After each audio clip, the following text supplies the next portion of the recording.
Rock bottom is not the floor. That's the lie you've been telling yourself. And it's the lie that's kept you frozen for months, maybe years, waiting for some final, official collapse to happen, so you'd finally have permission to rebuild. You think rock bottom is a place, a single dramatic moment where everything falls apart at once. Cinematic, unmistakable, the kind of scene they'd put in a movie. So you keep waiting for that moment to arrive and confirm what you already feel. And it never quite arrives clean enough. And so you stay stuck in this gray middle distance, telling yourself, it's not that bad yet, while your bank account, your relationships, and your own self-respect quietly bleed out in the background. Rock bottom isn't a floor. It's a description you assign after the fact, and you've been so busy waiting for the official version that you've missed the real one happening right under your feet, right now, in the slow erosion of a life you stopped recognizing somewhere around 18 months ago. You know this feeling, even if you've never said it out loud. The 6 a.m. alarm you silence 4 times before admitting you have nowhere urgent to be, because the job that used to mean something now just feels like a treadmill bolted to your 20s.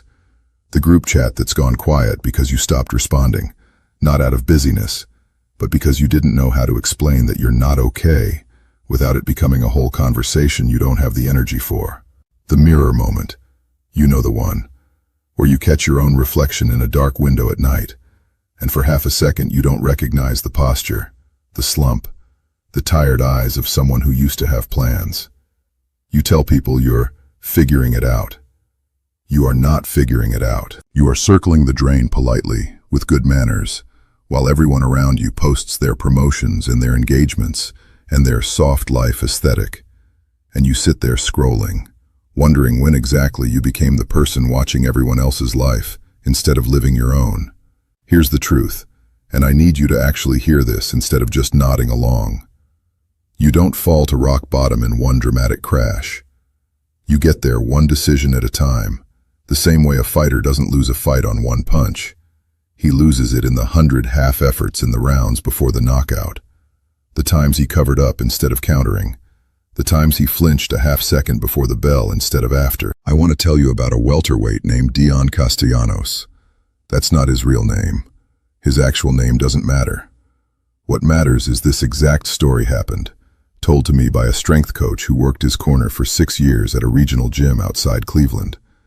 Dion went 14-0 as an amateur.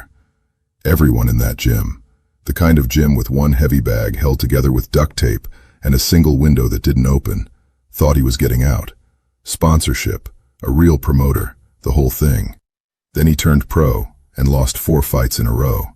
Not close fights, stoppages. The 4th one, a TKO in the 2nd round against a guy he should have beaten easily. He went down from a body shot, stayed down for the full count, not because he couldn't get up, but because some part of him decided, in real time, on the canvas, under the lights, in front of 40 people who'd paid $8 a ticket, that getting up wasn't going to change anything anyway. His coach told me the part that mattered happened 3 weeks later, not in the ring, but in the gym parking lot at 5 a.m. Dion had stopped showing up to training. The coach drove to his apartment, sat outside in his truck and waited. Dion came out around 5:40, not to train, just to walk to the gas station for cigarettes he'd started smoking again after 4 years clean. The coach rolled down the window and said one sentence, not a speech, not an inspirational quote, just, "You've been losing for 3 weeks. You haven't been losing for 4 fights." Dion stopped on the sidewalk. The coach said it again, slower. "The fights are just where it showed up." Dion stood there in the gray half-light, cigarette unlit in his hand. And according to the coach, that was the first time in 3 weeks he looked like he was actually present in his own body, instead of just occupying space in it. He didn't immediately turn it around. He didn't go on some Hollywood 8-fight win streak. What he did, that morning, was get in the truck instead of walking to the gas station. That's the whole turn. Not a triumph, a truck door. He went back to the gym that day and did nothing impressive.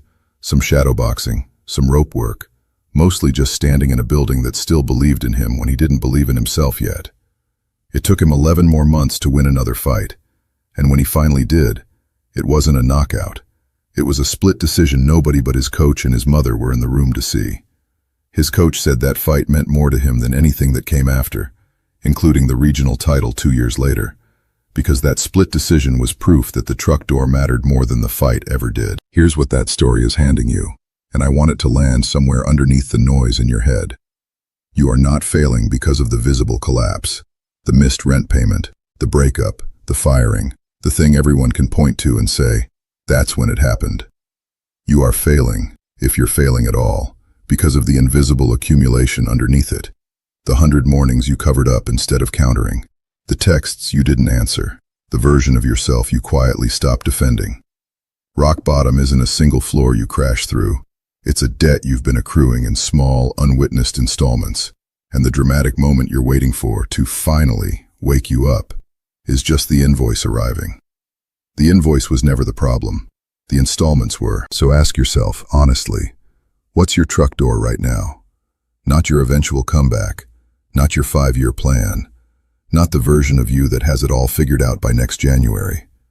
Your truck door, the one small, boring, unimpressive decision available to you in the next hour that has nothing to do with transformation and everything to do with just getting back into the vehicle instead of walking toward the thing that's been quietly bleeding you out. Is it answering the text you've been avoiding? Is it putting your shoes on and walking, even if you don't train, even if you just stand in the building? Is it telling one person the actual number in your bank account instead of the version you've been performing? You don't need the 8-fight win streak today. You need the truck door today. The streak comes later, assembled the same slow, unglamorous way the collapse was. And once you're back in the truck, and only then, here's the work. Real work, not vague advice. First, you stop measuring your day by outcomes and start measuring it by effort honestly given. Because outcomes lie to you in both directions. They make you arrogant when you win for the wrong reasons, and they make you suicidal when you lose for reasons outside your control. But effort never lies. Effort is the only honest scoreboard you've got. Second, you find one person who will say the true sentence to you, the way that coach did in the parking lot. Not someone who will tell you what you want to hear, but someone who will sit outside your apartment at 5 a.m., metaphorically or literally, and refuse to let you walk to the gas station alone. If you don't have that person yet, your job this week is to find them. Even if it's a stranger in a support group, even if it's a therapist, even if it's someone in these comments who clearly gets it. Third, you stop waiting for the dramatic floor to arrive before you start rebuilding. Because the floor is a myth.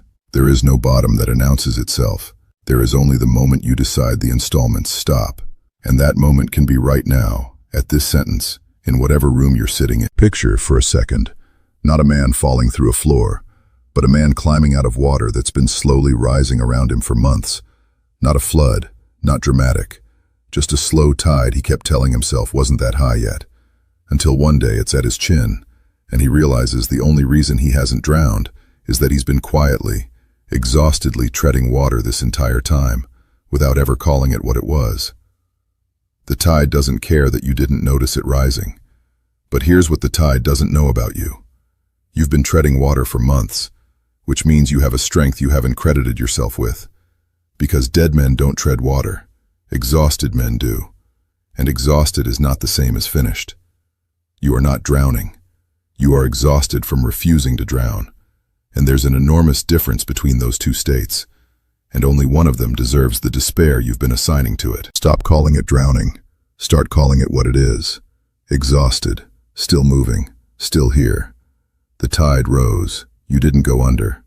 Say that back to yourself, not as a slogan, but as an actual fact about the last 6 months of your life that you've been too tired to give yourself credit for. The tide rose. You didn't go under. Every single day you got out of bed during this stretch, even the days that felt like nothing, even the days you did the bare minimum, was a day you chose treading over drowning.